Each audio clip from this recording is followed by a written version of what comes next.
Karibu sana wapendwa wa Kristo. Karibu sana watu wa Mungu. Karibu tena.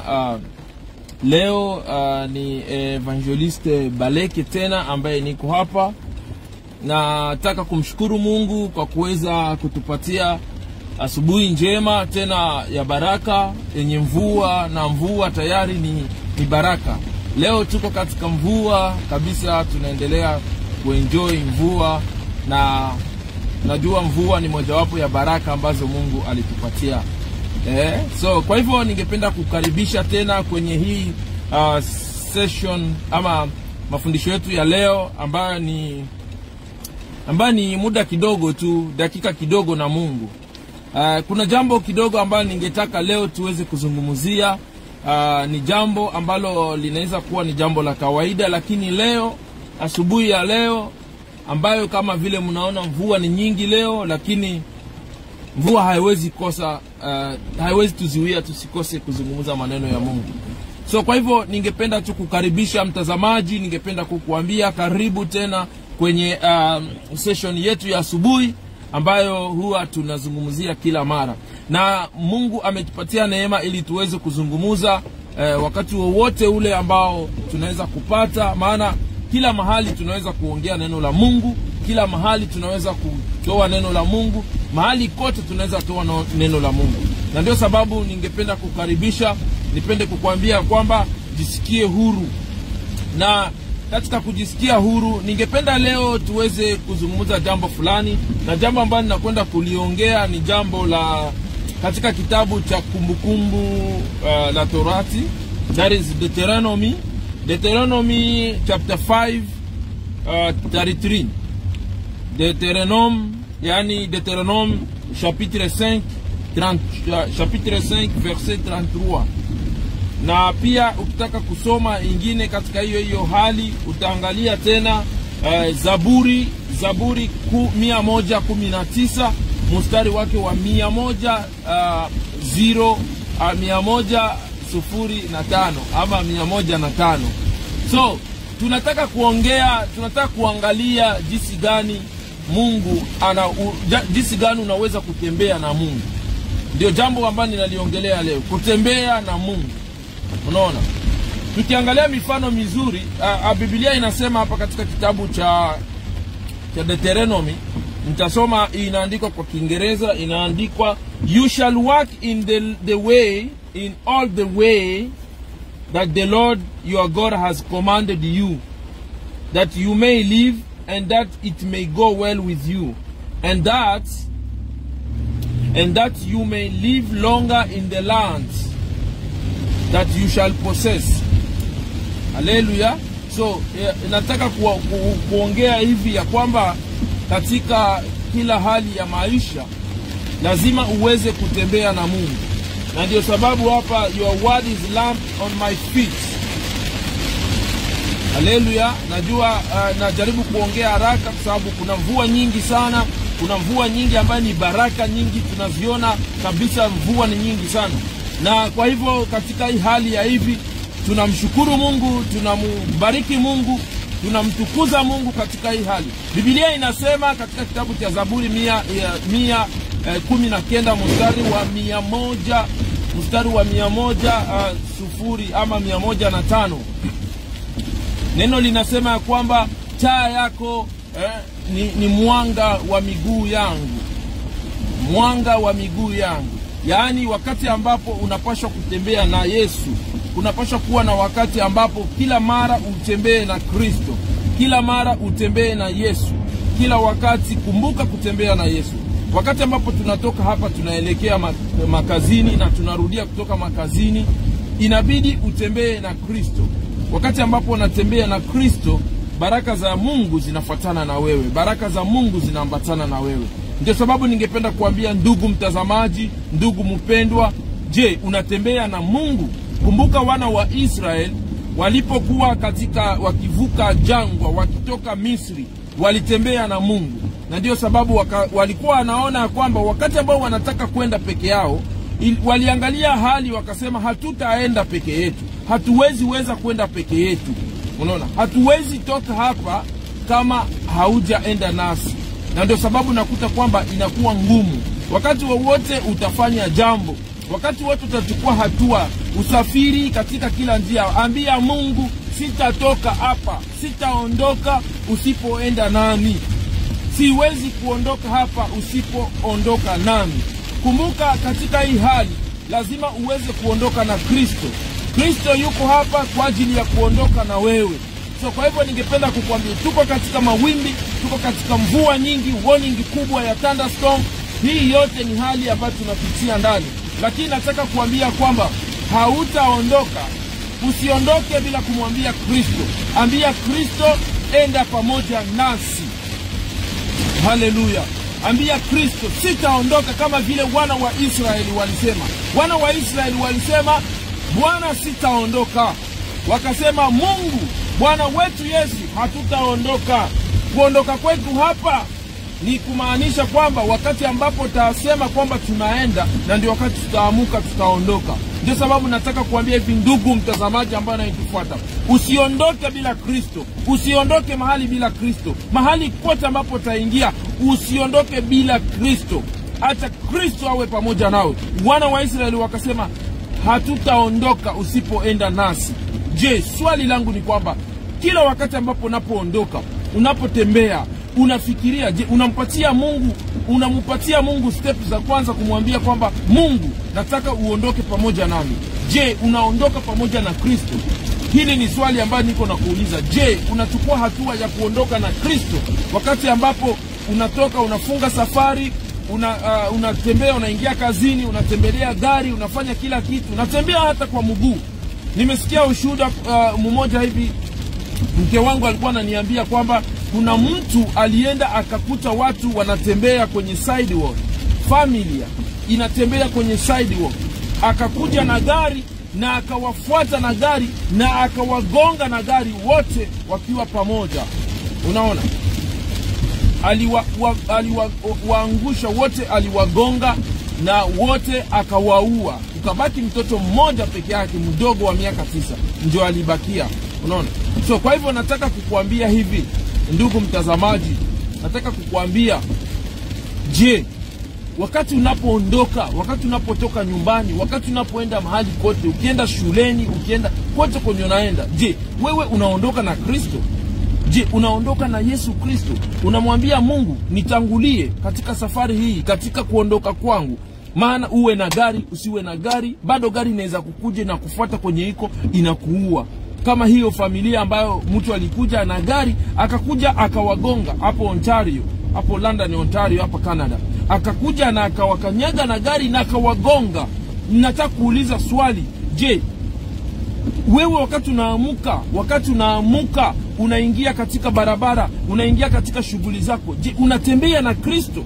Wana wa Israeli walipokuwa wanatembea katika wakielekea katika mji wa Canaan ama nchi ya Canaan, waliambia Mungu, ututangulie, sisi wenyewe hatutaweza, lakini tunaomba uwepo wako ili uondoke nasi. Juu Biblia inasema kwamba walikuwa wanatembea na wingu. Mchana wingu ilikuwa inaenda na wao, na usiku moto ulikuwa na waka wa kwenda na waongoza.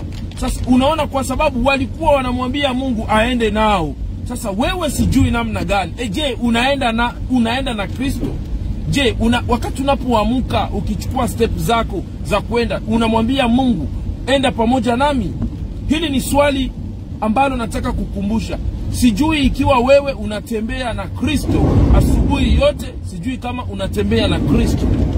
Nilikwambia kwamba kuna mambo mengi. Kumbuka, unaweza sikia kelele, tuko kwenye mvua, natembea katika mvua kubwa sana, na kwa hivyo ningependa kukuambia hivi ya kwamba mimi kukukumbusha kwamba, je, unatembea na Kristo? Unatembea na Yesu Kristo? Maana neno linatuambia kwamba kutembea na Yesu. Unaona? Katika kitabu cha Zaburi 119 mstari wa 105 unasema ya kwamba taa yako ni mwanga wa miguu yangu. Unaona? Yaani katika hali ya kuongozwa, unabidi uombe Mungu akuongoze. Yeye kama taa akumulikie mahali kwenye unaenda. You have to call upon the presence of the Lord to be the lamp. to shine your ways. See? That's why Israelite people,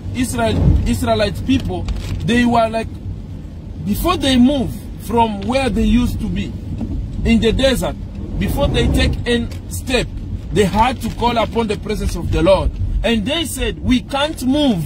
We can't go anywhere with your presence, without your presence. We have to have your presence moving with us. So, do you tell God, do you request, do you tell God, God, I need you to go with me? Anytime you take any journey, anytime you take any journey, any trip you take, do you tell God, God, I want you to be with me as I'm traveling? Be with me. When you wake up in the house, do you tell God, I'm going to work?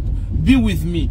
The distance from your home to work, you can still have a lot of troubles. But if you present God ahead of you, then you will reach there safe.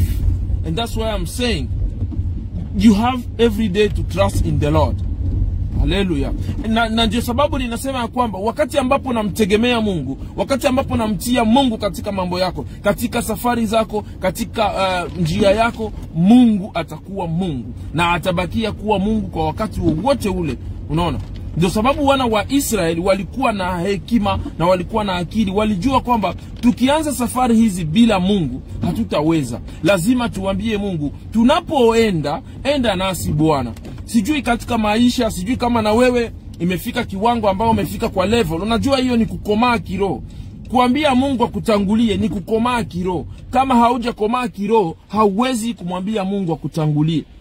Unaona? Unamwambia Mungu akutangulie, especially kama umegrow, kama umekomaa kiroho. Ndio unaweza jisikia kumwambia Mungu. Maana sio kila mtu ndo anaweza kukumbuka kusema kwamba nimwambie Mungu anitangulie. Maana unajua kwamba una guarantee, anajua kwamba una haki, unajua kwamba mimi nina rights ya kuamuka na kufika kazini ama kufika nyumbani baada ya kutoka kazini. Hauna uhakika. Lakini nataka kuambia hivi, je, unamwalika Mungu katika kuondoka kwako?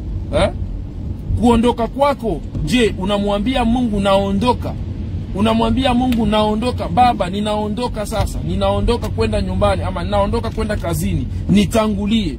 Tukue na hiyo tabia ya kumwambia Mungu atutangulie.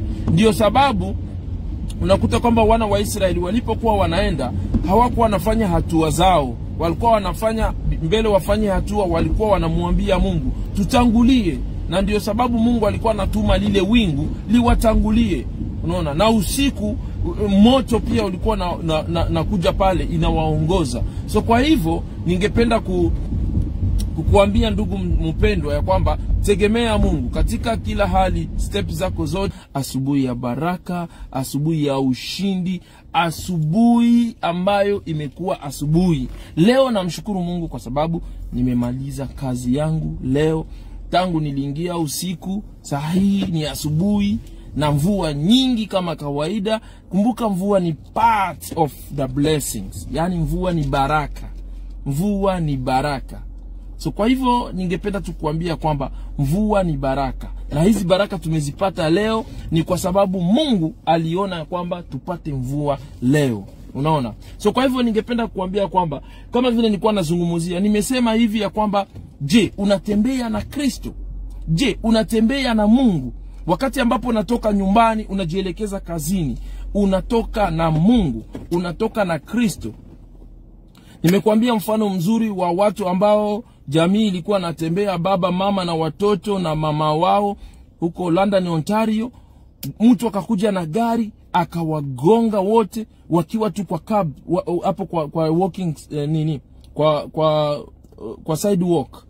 Mtu akakuja akawapitia wote. Kwa sababu ya nini? Anasema anawahate. I hate them. I don't like Muslim. Akawagonga vile. Sasa angalia watu kama wale wanatembea jioni, familia yote wote wanagongwa na wote wanamalizika. Unaona? Sasa uniulize swali.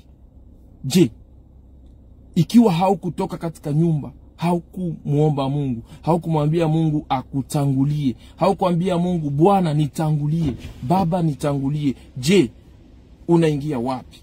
So kwa kila hatua yoyote utafanya, kwa kila hali yoyote utafanya, ndugu mpendwa mtazamaji, kila hatua yoyote utachukua, jitahidi kuweka Mungu kwanza mbele. utakapoondoka kutoka nyumbani kwenda kazini, kutoka kazini kurudia nyumbani, kuingia katika safari yoyote, ikiwa ndege, ikiwa gari, ikiwa mashua ama boti ama nini, tafadhali usikose kumuita kwanza Mungu. Mwambie Mungu, ninaingia katika hiki chombo, na hiki chombo kilifanywa na mwana wa mtu, kilitengenezwa na mwanadamu, mwana wa Adam, kimetengenezwa na bin Adam. So tukukwambia kwamba endelea kujiunga pamoja nasi kila mara, usikose kabisa kuwa pamoja nasi. Verse 105. So hiyo ndio verse ambazo tumezisoma. Unaweza kuenda kuelewa zaidi. Aseme your lamp, your word is the lamp, is a lamp to my feet and a light to my path. Unasikia? Ni mwanga wa njia yangu na taa kwenye miguu yangu. So hiyo ndio sababu tunakuambia wakati wote utainuka kutoka katika nyumba kwenda mahali kokote, ambia Mungu awe mwanga wa njia yako, awe mwangaza wa miguu yako. Unaona? So kwa hivyo ninakushukuru mtazamaji ambaye unaendelea kunifuata, nikikuambia bila kusahau, nataka kukuambia hivi mtazamaji, I want to tell you this, that don't forget, I beg, usisahau, kama hauja subscribe kwenye channel yetu ya Winnipeg Swahili TV, please ingia kwenye Winnipeg Swahili TV, ingia pale kwenye Winnipeg Swahili TV kwenye YouTube. Tuko pale kabisa, utapata vipindi vyetu vingi sana pale, na vingine vinakuja kabisa, mafundisho na vingine vyote viko vingi. Kuna mafundisho ya ndoa, kuna mafundisho ya maisha kawaida, kuna mafundisho ya kiroho. Tuna watumishi wa Mungu ambao wanahudumu pale. Tuna Pastor Daniel kutoka Iowa, tuna Apotre Aro kutoka Lubumbashi, tuna Pastor John Kasongo Salumu kutoka Winnipeg, tuna Pastor Joseph Mitima kutoka Australia, pale Brisbane, tuna Pastor Theo kutoka hapo Stenback hapa jijini Manitoba. Hawa wote ni watumishi wa Mungu ambao wanatuletea vipindi mbalimbali katika huduma na kazi ya Mungu. Na tunakualika pia usisahau kwamba tunakuwa na Diaspora Show. Diaspora Show huwa tunazungumzia mambo mengi, tunaongea mambo mengi. Na hii wiki tutakuwa na topic nyingine nzuri sana ambayo ningependa usimiss. Utaiona tu. Keep on watching kwa Winnipeg Swahili TV, utaona post. Then na kitu kingine ningewaomba ndugu, wakati ambapo tunaleta mada ya kupiga, ya kuchangia, changieni, piga tusikie mawazo. Tuko na messenger, unaweza piga messenger tukakusikiza, unaweza piga WhatsApp tukakusikiza, unaweza piga simu normale tukakusikiza. Bora unatupatia, tunasikia mawazo yako. Maana siku nyingine watu watafuata hiyo video yako na wanasikia mawazo ambayo uliyochangia. Basi sina mengi ya kuzungumza isipokuwa kukushukuru, kukutakia mchana mwema kwa wale ambao wako mchana, kukutakia jioni njema kwa yule ambaye iko jioni, ama usiku mwema kwa wale ambao wako usiku, na sisi asubuhi njema kwa wale ambao wameamuka sahi hapa jijini Canada. So kwa hivyo ningependa kusema asante. Usikose kusubscribe. Ikiwa hauja subscribe, tafadhali kimbia pale haraka. Kila mara ninasema kwa nini usubscribe sana kwa vitu za ambao watu wanazungumza mambo ya ngono, mambo ya nini, unakuta watu wanakimbia, wanajaa mamilioni na mamilioni. Lakini mtu ambaye anakupatia neno litakufanya upate uhai, mtu ambaye anakuhimiza katika safari. Nawashukuru sana. Nashukuru wa ndugu ambao wanaendelea kutufuata na wanaendelea kutuandikia na kutuambia kwamba tunaendelea kuwa wa baraka kwao na kuwajenga. Mungu awabariki wa ndugu ambao wanaendelea kutufuata. Na sisi pia tunaendelea kuwashukuru kwa kuendelea kutupatia masikio yenu. Kila mara tunapozungumza mnaendelea kutufuata. Hiyo ni neno kubwa sana. Sio kila mtu anaweza kuchukua muda wake, aweze kuchukua muda kukuangalia wewe, kusikia vile ambavyo utavisema. Ninajua katika ulimwengu hatuko perfect. Haimaanishi kwamba wakati tunafanya mashow ama wakati ambapo tunazungumza haimaanishi kwamba tuko perfect. Tuna makosa zetu, tuna udhaifu wetu, na sisi pia tunakuwa, yani mimi nasema, Wafaransa wanasema ka on enseigne on s'enseigne. Yani wakati unafunza na wewe unajifundishaka. Unaona, wakati ambapo na mimi nina host wachungaji, nina host waimbaji, nina host kila mtu anayekuwa na ujuzi fulani ninapomhost, inamaanisha kwamba kuna kitu fulani na mimi ninajifunza. Maana ninapokaa pale niko najifundisha, najiuliza kumbe hii kitu kiko hivi. Ndio sababu nakwambia usikose kukuwa nakaa kwenye Winnipeg Swahili TV. Kwenye Winnipeg Swahili TV kuna vitu vizuri sana ambavyo ninahitaji wewe mtazamaji usikuwe na kosa. Na wakati ambapo tunaingia hivi, share video yetu. Share video yetu. Changia kwa watu. Ingia pale YouTube, maana tunaingia wakati tunaingia live, tunaingia kwenye Winnipeg Swahili TV kwa YouTube live, na tunaingia pia kwenye Facebook live. Yani at the same time, ukitaka tuone kwa big screen, tuko sawa, utatupata kwenye Winnipeg Swahili TV. Ndio sababu ninakwambia kwamba endelea kutufuata, endelea kushare video zetu. Kuna mambo mazuri ambayo yako yanakuja ya 2021, ni mazuri tena makubwa sana. Wewe kaa tu, weka notification yako, wakati ambapo tunaingia live unapata notification na unaendelea. Bila kusahau, kumbuka kwamba tuko na partner, tuna partner na Winnipeg Swahili Africa, Winnipeg Swahili TV ya Africa. Pia wakati mmoja utakuwa naona vitu kutoka Afrika ambavyo vitakuwa vinakuja, ambayo zinakuja kwenye Winnipeg Swahili TV ya hapa Winnipeg na huko Afrika. Pia bila kusahau, kumbuka tuko na partner, tuna partner tena na EMTV. EMTV Tanzania ambayo inaongozwa na brother Mashahuri Eraston kutoka pale jijini Dar es Salaam. So tuko pamoja in partnership. So tunatumika na Mashahuri Eraston kutoka pale jijini Dar es Salaam. So Winnipeg Swahili TV iko naenda na tambaza kidogo kidogo. Yani unapoona EMTV ni mdogo wa Winnipeg Swahili TV. Ukishaenda pia Afrika kuko Winnipeg Swahili TV. Very soon tutakwenda kulaunch, tutakwenda kufungua nyumba pale, tutakwenda kufungua studio pale, na itakuwa na kuachililia vitu vizuri kabisa. So kwa hivyo ningependa kukuambia hivi ya kwamba don't miss, there are good things which will be coming in. Mashahuri, mafundisho ya ndoa, mashauri ya vingine, na Pastor Apotre Aro kutoka Lubumbashi ambaye anatupeleka kwa mafundisho ya ndoa na mambo mengi. So kwa hivyo ningependa kukushukuru, ningependa kuambia asante. Paka ninashindwa niongee niache nini kwa sababu ya upendo ambao mnatuonesha.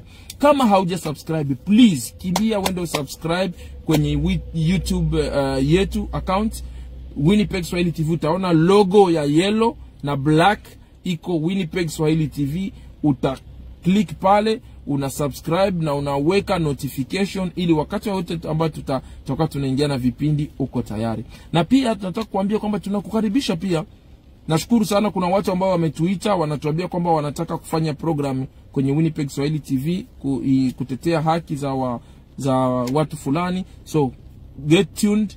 Anytime utatuona tukiwa host. So usikose, tu contact tu, tuongee, hatuna mambo mengi, tuzungumuze ili tuweze kuongea kabisa na nyinyi. Tuko hapa kwa ajili ya kusaidia jamii wakati inakuwa na shida. Sisi tuko hapa kukusaidia ili uweze kuzungumuza na jamii. Basi uniite tena Solomon Baleke kutoka hapa jijini Winnipeg, Canada. Mimi sio mzaliwa wa Canada, niko Canada lakini sio mzaliwa wa Canada. Mimi ni mtoto, nimezaliwa Kiliba kule, Kiliba Yerusalem kule Kiliba. Ndio kwenye nimezaliwa mimi. Betlehemu, mimi naitanga Betlehemu. Unaona? So kwa hivyo Betlehemu ndio kwenye nilitoka, Kiliba kule ndio kwenye nilitoka. Mimi ni mtoto wa Kiliba pale, nimezaliwa pale kabisa Msenga ya kwanza, pale kabisa kusantri, pale juu pale. Ndio kwenye nimezaliwa Kabulimbo pale. So kwa hivyo usifikiria seme yuko Canada na mimi niko vile kabisa, bado niko tu wa kunyumba kabisa. Niko wa nyumbani kabisa. Hapa tuko mawindoni. Acha niseme vile tukuja kuwinda. So na muwindaji anapoenda kuwinda, siku moja inamaanisha anarudia nyumbani, anaenda kupeleka mawindo. So Mungu akubariki na akutie nguvu tena mtazamaji. Sina mengi ya kusema. Have a nice day. May God bless you. I love you too all. I love you all without exception. Thank you. Bye.